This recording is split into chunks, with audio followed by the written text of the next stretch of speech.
Des rires d'enfants dans une cour d'école. Un tableau noir, quelques bancs, des cahiers d'écriture. Ici, dans les campagnes de Madagascar, chaque élève qui entre en classe porte en lui ou en elle un espoir.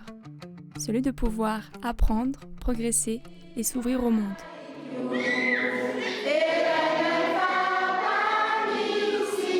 Mais sur cette grande île de l'océan Indien, accéder à une éducation de qualité est encore un luxe pour beaucoup. Seul un enfant sur 2 termine le primaire et à peine 1 sur 3 accède au secondaire. En cause, le manque de formation du personnel enseignant, des infrastructures souvent anciennes, des écoles isolées, sans compter la pauvreté ou l'insécurité alimentaire qui frappe les ménages. Face à ces défis, l'Église de Jésus-Christ à Madagascar, partenaire d'EDM, joue un rôle central et historique dans le domaine de l'éducation. L'Église FJKM à Madagascar attache une grande importance à l'éducation. Les écoles FJKM ont une longue histoire, de plus de 200 ans. Dès l'introduction de l'Évangile à Madagascar en 1818, ce sont d'abord les écoles qui ont été créées, avant même les églises. À partir de 1968, année de la création officielle de la FJKM, les écoles encore en activité et réparties à travers toute l'île ont été conservées et ont intégré notre réseau éducatif.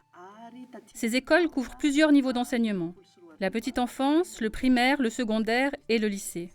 Et en 2021, la FJKM a également rouvert une université. Forte d'un réseau d'environ 600 écoles, la FJKM occupe une place de plus en plus importante aux côtés de l'État pour relever les nombreux défis du système éducatif malagasy. L'éducation joue un rôle fondamental au sein de l'Église FJKM en tant que témoignage vivant dans la société.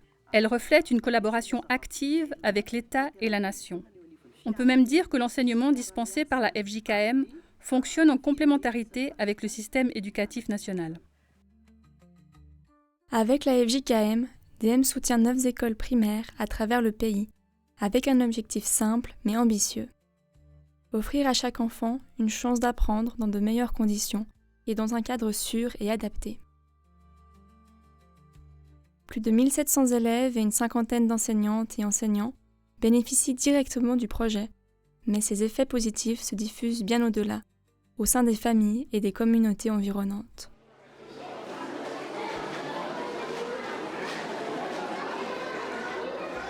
Un volet important du projet concerne la rénovation des infrastructures scolaires.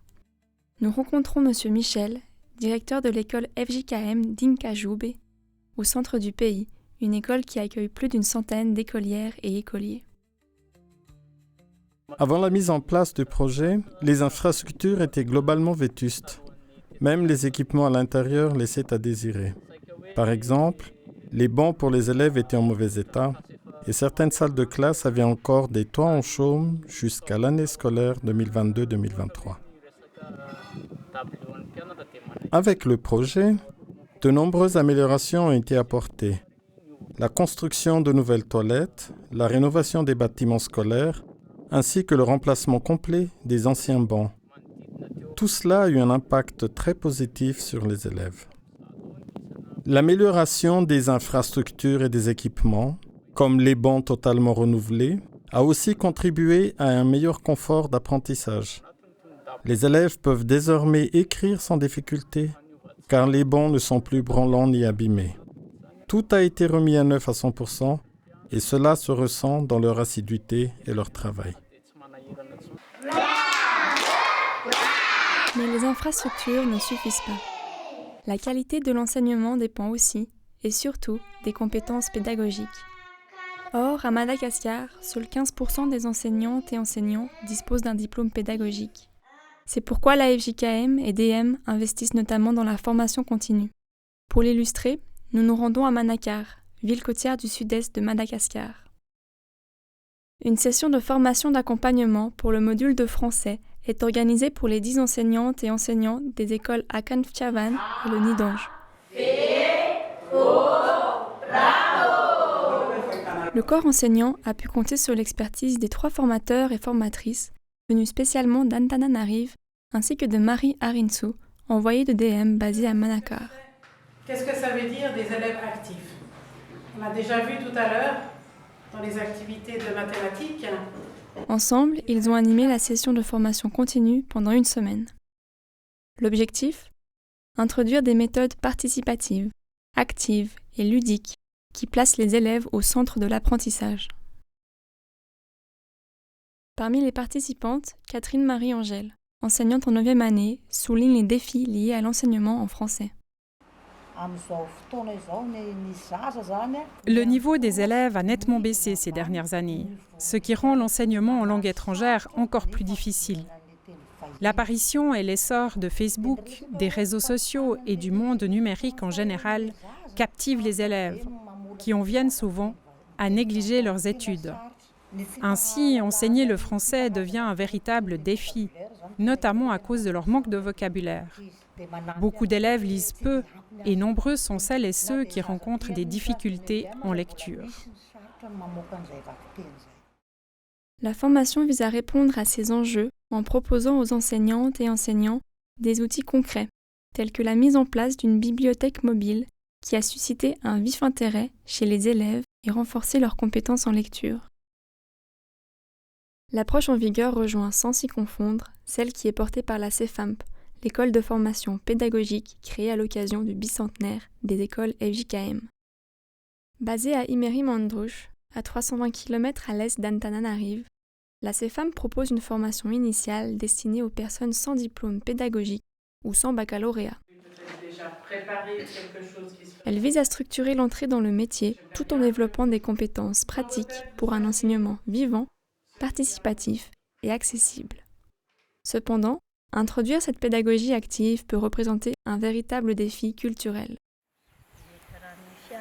À Madagascar, l'approche ludique et participative reste délicate à mettre en place. Notre culture est habituée à une idée d'apprentissage dans le silence, sans mouvement ni distraction.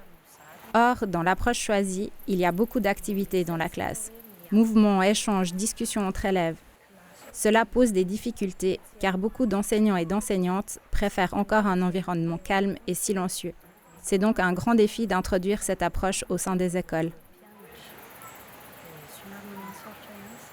Marie, envoyée de DM, a eu l'occasion de se rendre sur place pour y animer une session spécialement dédiée à ces approches novatrices, notamment à travers l'enseignement ludique du français. Cette expérience a été particulièrement appréciée par les stagiaires. L'approche utilisée était très bonne car elle était ludique, ce qui suscite vraiment l'intérêt des enfants. Nous allons utiliser cette méthode avec les enfants car elle rend l'apprentissage agréable. Par exemple, lors des exercices d'orthographe et de conjugaison, c'était présenté sous forme de jeu avec des matériels pratiques que nous avons manipulés, ce qui rendait tout cela très amusant. Garantir une éducation de qualité reste un défi immense, toutefois porteur d'espoir. La dynamique portée par DM et la FJKM ravive la motivation des enseignantes et enseignants, stimule la curiosité des élèves et nourrit des vocations. Loin de se limiter au cadre scolaire, ces actions redonnent du sens à l'acte d'apprendre et d'enseigner pour devenir un lieu vivant et un espace de transformation sociale.